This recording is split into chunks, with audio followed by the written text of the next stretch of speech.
Welcome to Third Floor Views, a production of Chesapeake Family Life, where we talk about health, education, and living with kids. I'm your host, Janet Jefferson.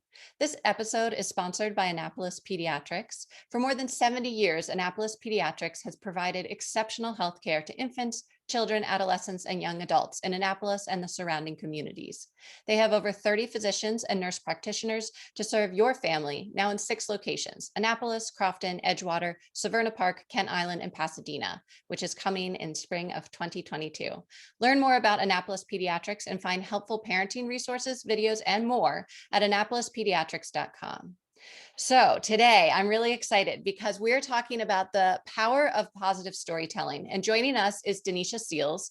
Denisha is an artist, filmmaker, and author who uses the power of her pen to lift the voices of the marginalized and victimized. A survivor of childhood sexual abuse and trauma, she advocates for more awareness and understanding of the emotional toll abuse victims experience, particularly children of color. Her uplifting stories inspire readers to be strong, fearless, and full of hope. Thank you so much, Denisha, for joining us today. Thank you for having me today. Thank you.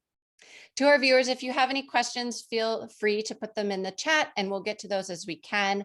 Denisha, let's jump right in. So first off, I just want our audience to learn a little bit about you. So if you could tell us about your background and your journey to where you are today. Absolutely. Well, first and foremost, as you stated, I am a victim of child sexual assault. I was sexually assaulted from the time that I was 5 years old by an older sibling, and he would prostitute me to neighborhood boys and watch as I was being sexually assaulted. Um, I think the hardest part about sexual assault as a child, it becomes a pathology of normalcy. And what that means is that pathology is disease, and normalcy, it becomes a almost somewhat of a normative standard of what's supposed to happen. It's going to happen. It's going to keep happening. So you never think it's not supposed to. And I learned as I got older that he was being sexually assaulted, and there are other individuals in my family who were also being abused as well.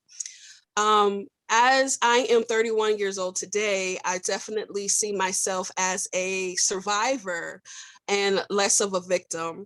I'm not saying that I was not victimized, but I believe when we kind of come into 3 cycles in our lives where we either do 3 things: go against ourselves, go against the world, or we heal. And I feel that when I was going against myself, I was a victim. And when I would go against others, projected onto others, I became a victimizer, with my anger. Mm-hmm. And then I became a survivor because I chose to heal. And within healing, I decided to submit my will and discover what my purpose was. And my purpose was to create out of the gifts and talents that the great creator and my ancestors blessed me with, to assist with the healing of individuals who are also experiencing some of the things I did as a youth. So, I grew up, I was in foster care. I was in group homes. Yes, I was sexually assaulted, but I also am a published author. I also have won documentary film awards, and I'm a college graduate. So a lot of my journey has consisted of letting individuals know that you have to define who you are and not what the world says you are. And writing the children's book has allowed me to affirm and give the youth that mantra of "you're special, strong, and you did nothing wrong." Mm-hmm. Mm-hmm. It's such a powerful, incredible story. I know that one of the reasons we're here today is to talk about sort of the power of hope and joy. And I wanted to spend some time talking to you about that. Why is it so important that we tell stories of hope and joy? What is the power of positive storytelling? I believe the power of positive storytelling actually is an extension of giving that person that hope.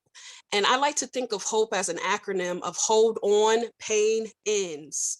So when you do tell your story, you're essentially giving that person or that audience the will to continue, and that's hope.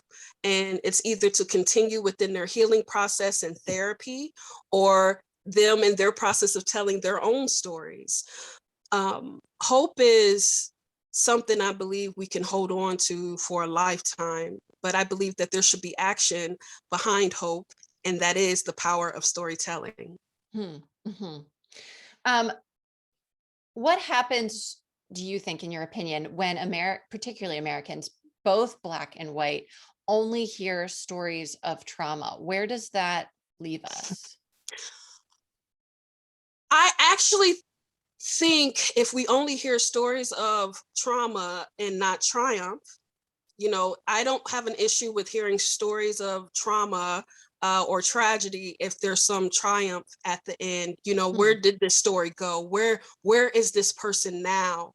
I am fully aware that there sometimes in America we romanticize trauma as well. I Hmm. think that's why we hear it so much. I think that's when the person becomes successful in the America's normative standard of what success is.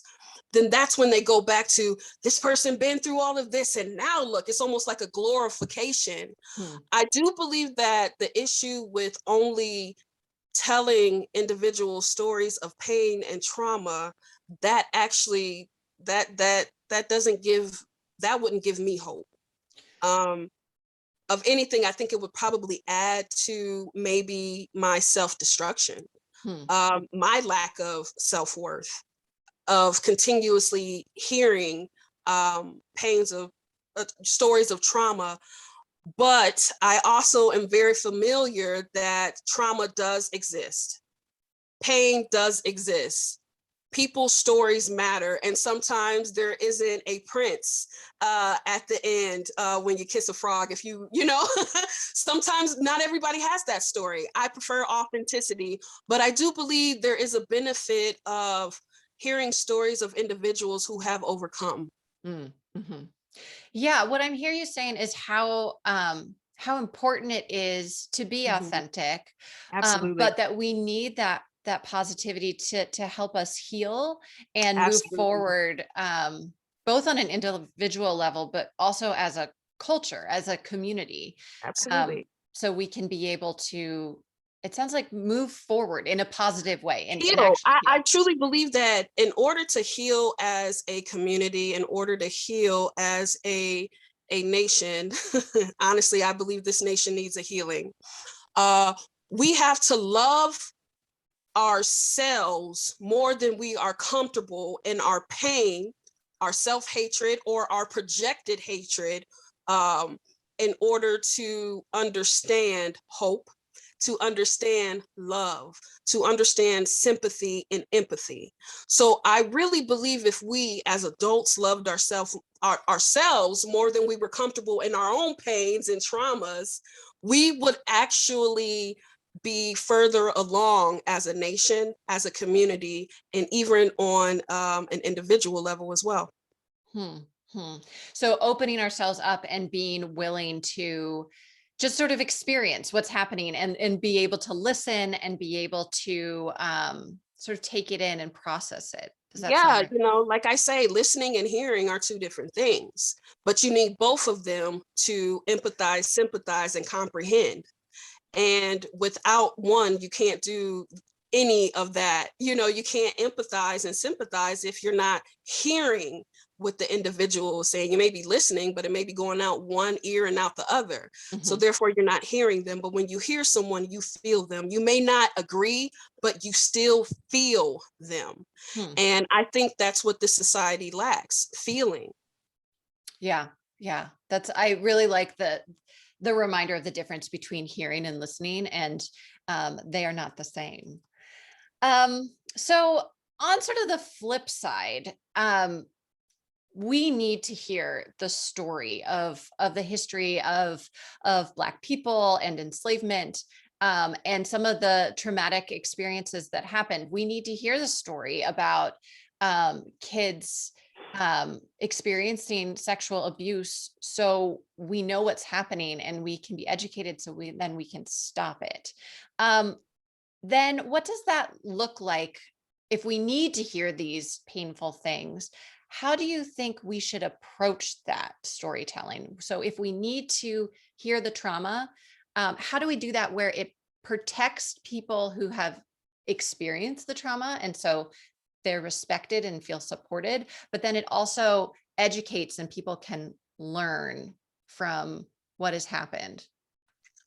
Well, first and foremost, my perspective is always going to be just a little bit different when it comes to Black, white, Black history. Um, no one has permission to label me as Black, right? And I do not have permission to label anyone as white. Who I am as an African woman. My ancestors gave birth to civilization in Africa, right? And that's a historical fact. I will never confuse my citizenship with my nationality. I am not Black. I'm an African woman that was raised in America. Therefore, I am African if my ancestors were African, right? So understanding language is a component to hearing, listening, empathizing, sympathizing, and understanding where the pain comes from, or understanding my subjectivity, and which is subjectivity is my lived experiences, right? Mhm. As an African woman that has been birthed in America, I do not believe it is my job as an African woman to teach individuals outside of the community in which I was raised in to empathize and sympathize and hear and understand me. It is the job of individuals who do not understand to want to have an understanding. And what that starts with is that's a start right there. We can be fair and say that even wanting to know is the form of authenticity, right? But the right way to do it is genuinely not to come to a person you call Black and say, teach me, I want to know. That's not my job. What I can do is give you my subjective experiences and you can take it or leave it.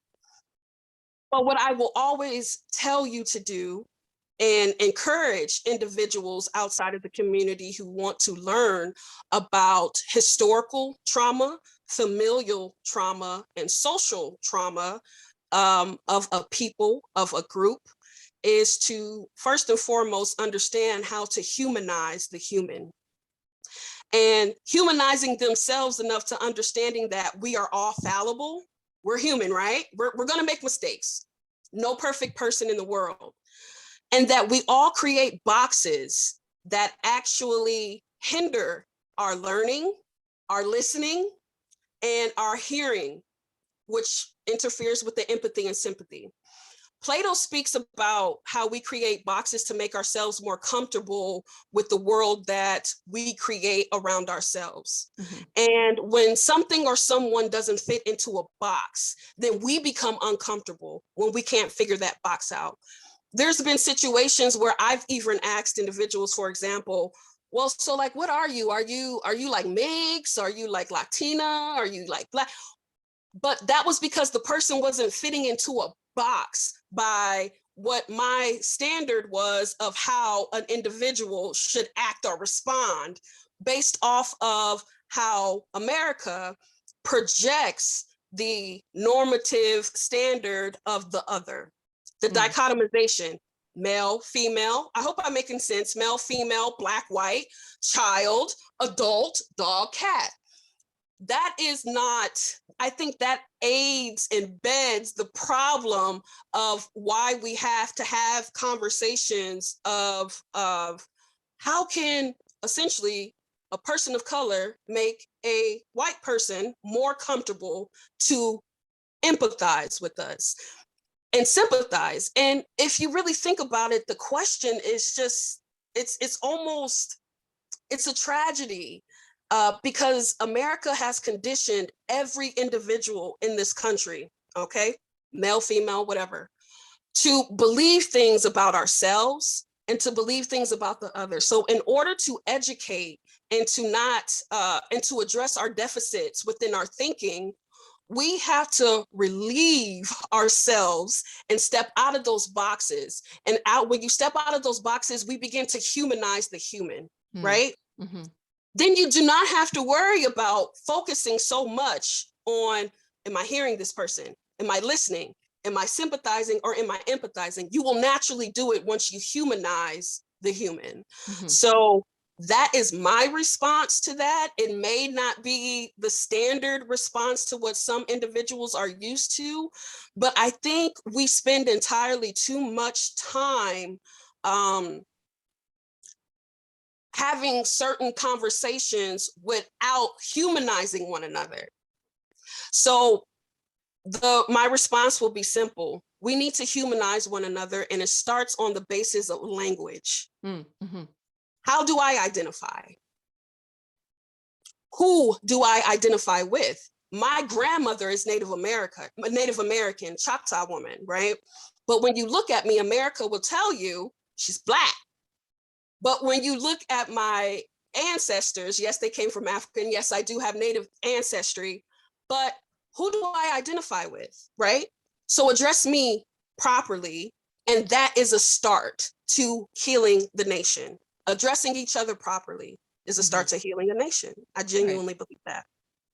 Yeah, I think, you're saying the power of language, that we're all individuals, and who we are is yes, part of it is genetics, but it's also the choices that we make, and it's who we're choosing to identify with. And again, exactly what you said, it goes back to listening and hearing and making sure that we treat each other, as you said, as people, as humans. Yeah, absolutely. I think this country focused too much on differences. And if we actually realized how similar we are, because we're all human, Right. A lot of the conflicts, a lot of the disputes that I believe that's going on in America and within the world would really not exist. Or it wouldn't be so abrasive if there's a disagreement with a particular position or point of view. Absolutely. Right. And it's fine to disagree, but as long as we're treating each other with respect and dignity, and as people, because then I think if we actually did that, a lot of things wouldn't happen. And it could, whether it be also, again, the power of language, whether it's on social media and we've got that barrier that you feel like you're protected because there's this screen and you're not looking at a face and you're not hearing the emotion. It's again an example of dehumanizing. So then if you could just say, there's a person right here and let's actually have a true conversation, then it's different. I mean, you would never say some of the things to someone's face that someone might say over social media. So I think that also has a lot to do with our culture. Bullying. I also think that people are very comfortable behind a keypad versus actually standing in someone's face. Now, with technology and social media, we do not know how to be personable. And I feel social media and technology sometimes makes things very impersonable. very impersonal. So it's a lot easier to say and do things behind something than Right. what you would if you were front stage, for Right. sure. Right. I want to talk a little bit about Black History Month and thinking about the ideas that we've already discussed a little bit, and in reference to positive storytelling. So what do you want Black History Month to look like if you had that power, if you could just say like, all right, here we go, this is it. What would that look like, and how would that be represented in all 50 states across the country? Well, first and foremost, I don't celebrate being an African woman February. I celebrate myself. I celebrate the gifts that my creator has given me, and I celebrate my lineage culturally of my ancestors every single day. I genuinely believe that Black History Month is really for, it's really not for our community. It's not really for the African community. We celebrate, do we really need just a month to celebrate ourselves or to acknowledge the accomplishments and to acknowledge the trailblazers of their time that look like me and identify as African, right? So I actually feel that it's very disrespectful to have a month of celebration and say, you know what, we are going to learn about Martin Luther King. Okay, that's great. But you do know that towards the end of Martin Luther King's life, he actually stopped believing in integration. That's my issue again, I think, with sometimes what America does. We romanticize. Let's romanticize some of these Black heroes. How come they just can't be heroes? How come they just cannot be male or female heroes of their times, right? I would not celebrate Black History Month, not because I do not agree with, I get the point behind it, but what I'm saying is we need to get to a point where we are celebrating each other. Right. We are celebrating each other on the basis of who they are, right? And not what the world says they are. What the world is saying, what America is saying every February, what we are going to celebrate is Black people, Black history. That's what we are going to celebrate.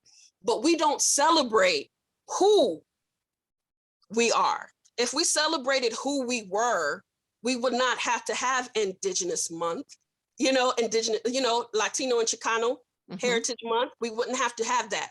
Instead, what we would have is knowledge on a regular basis of understanding everyone's background and understanding as well as that we are human. I really hope I'm making sense. Yeah. For example, what Black History Month, I believe that Black History Month was essentially, I believe, created to say, hey, let's put the past in the past of segregation and slavery, right?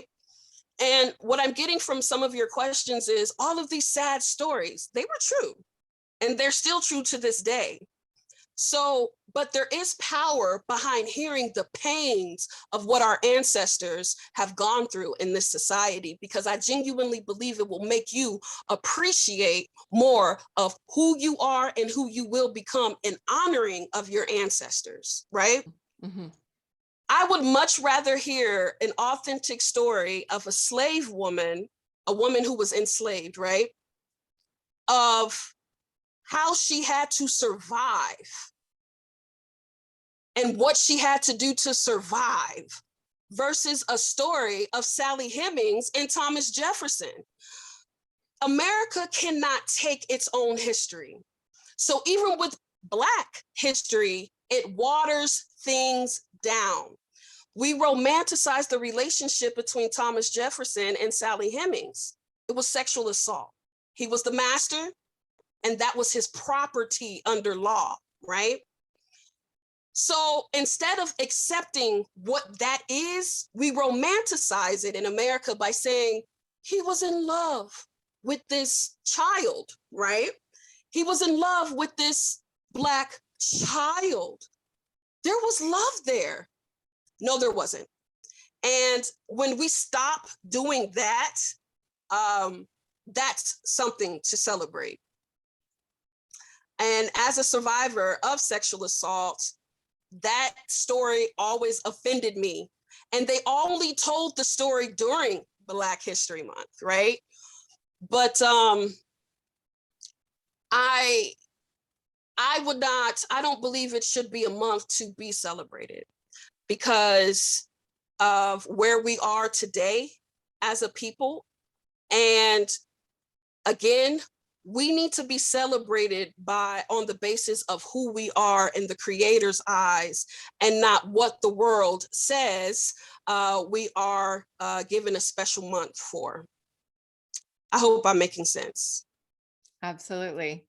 We need to be in a place where we don't need Black History Month, that we're Or all, Women's History Month. yeah, Because even right. with Women's History Month, there's a dichotomization because even Black women had to stand behind white women in the women's suffrage march, and within the feminist movement, the leader of the feminist movement didn't even recognize Black women, Black women as women. You were one or the other. So again, I believe that that's what, we are fallible again, but I believe if we focus more on, again, dismantling those boxes and addressing our deficit thinking, it will not be a Women's History Month, a Black History Month, a Latino and Chicano, you know what I mean? Right. It would be a lifetime of celebration, a lifetime of knowledge, a lifetime of understanding and coping with things that we may not be comfortable hearing, or Absolutely. seeing. So again, I'm aware that today is February, and I'm aware that, right now is the thing to do is to celebrate Black people, but I don't participate in that cause in a sense of because next month is going to be something else, right? So again, that's this dismissive thing. Oh, well, I celebrated, therefore I did what I was supposed to do. No, how about we focus on humanizing each other throughout our lives so we can actually have a stronger nation and community of people? Yeah, absolutely. We need to be in a place where we don't need these months. Yeah. I would like to hear a little bit about your book, Butterflies in Me, an anthology bringing awareness to mental health. Could you tell us a little bit about your new book? Yes, Butterflies in Me is a children's book that actually came to me in a dream. And I woke up at 3:00 in the morning and I woke my fiance up. I said, God told me to write a children's book. And he said, well, then that means it'll be successful. And then he turns over and goes to sleep. And I'm like, oh my God, what am I gonna, okay, well, so then I started having dreams about these characters and their life stories and their situations. Toni Morrison spoke a lot about how the characters would come to her in dreams, or she would have visions of them, which is we consider that a gift in African culture and Native culture. And I wrote the children's book as well as because I was diagnosed with PTSD my senior year of my undergrad. And I only thought, because of that box that America projects, that only veterans have that mental disease, right? And I was angry. I said, no. I would say I was ignorant and angry within my ignorance, because I'm like, that's not possible. And the psychiatrist goes, sweetheart, there is no way that what you've been through in your life, that you weren't going to have PTSD. So what I'm going to do is give you information on how you can educate yourself on what it is, and then you reflect within yourself and see that this is something that you have to work through, not cover up, work through. So as time went on, I recognized that there was really little to no literature, no children's books on multicultural characters that looks like me and that looks like the youth that I grew up with. So the characters are multicultural, and each of them have been diagnosed with a different mental health challenge, right? And the mental health challenge is a metaphor as well for the butterflies. When you think of a butterfly, you think of beauty, you think of freedom, you think of animation. But if you tug on a butterfly's wings too hard, it will never be able to fly again, right? And I feel like that tugging that sometimes we can do to a butterfly is the stigmas associated with multicultural youth. One, the stigmas associated with mental illness, mental health, and I wanted to make sure that if I was going to do a children's book, that I was representative of each individual's culture, socially and historically, and that I was going to have an affirmation for each of them. And at the end of each story is you're special, strong, and you did nothing wrong. Mm. And I believe if someone told me that as a youth, a lot of my internal battles and external battles wouldn't have been so prominent in my life as I was growing up if I understood from the adults around me that my challenges were not my fault. And to also go back to the butterfly concept, I think that box of mental illness, PTSD, anxiety, sometimes that actually adds to the pain of the child when they already feel different, right? Right. So saying butterfly, your butterfly, my butterfly is PTSD, right? Well, Mm-hmm. my butterfly is ADHD. So it's that language I want to create for the youth to also understand that there's beauty even within a challenge. So, yes. And I've also created a workbook, a self-esteem workbook to accompany the children's book. And I also created with a therapist, child therapist, a good friend of mine, practitioner tools for moms, dads, Perfect. school counselors, social workers, practitioners who would like to have an understanding of what mental health is and how to appropriately and culturally appropriately, respond to these multicultural youth. Like I tell people, if I have been raised to believe that healing comes in the church, the mosque, the in the hipe, which is the sweat lodge, right? Then if I go to a therapist and I want to receive healing, and you have no concept of me culturally, or that historical pains and traumas, you are adding to my pain. So the practitioner tools is really to assist the adults with understanding how to heal little brown, or black or red children, right? And it also teaches adults to humanize the child. Mm-hmm. Because I think sometimes we don't even humanize our youth, and our youth have an issue with humanizing adults. My after school programs I visited, when they go, I was like, I was in the 6th grade once. Really? Yeah, you know, I know what it's like to have a crush on a boy. Really? Mm-hmm.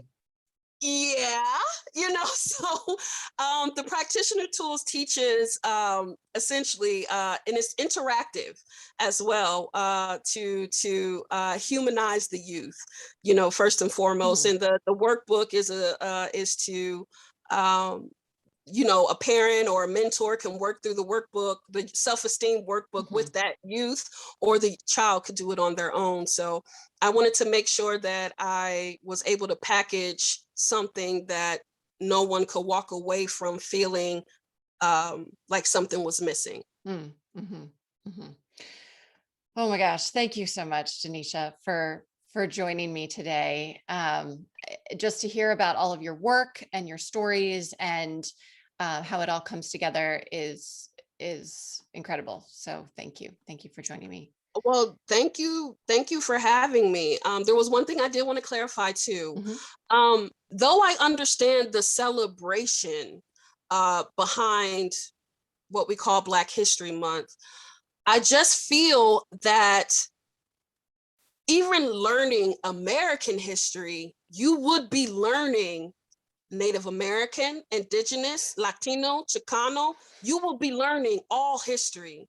So the fact that we only have a month to educate the world on heroes and people of color who have broken down barriers within the system that has caused destruction in so many of our communities, to me, I think is honestly a intellectual, emotional tragedy. So I'm a firm believer, if we're going to learn, let's learn every day. Mhm. Let's celebrate every day. Let's cry every day and heal from that crying. So I Absolutely. definitely would like to clarify that. I will never disrespect the ancestors and elders that came before me to even be able to be the second person of color to be published with Boys Town Press, right?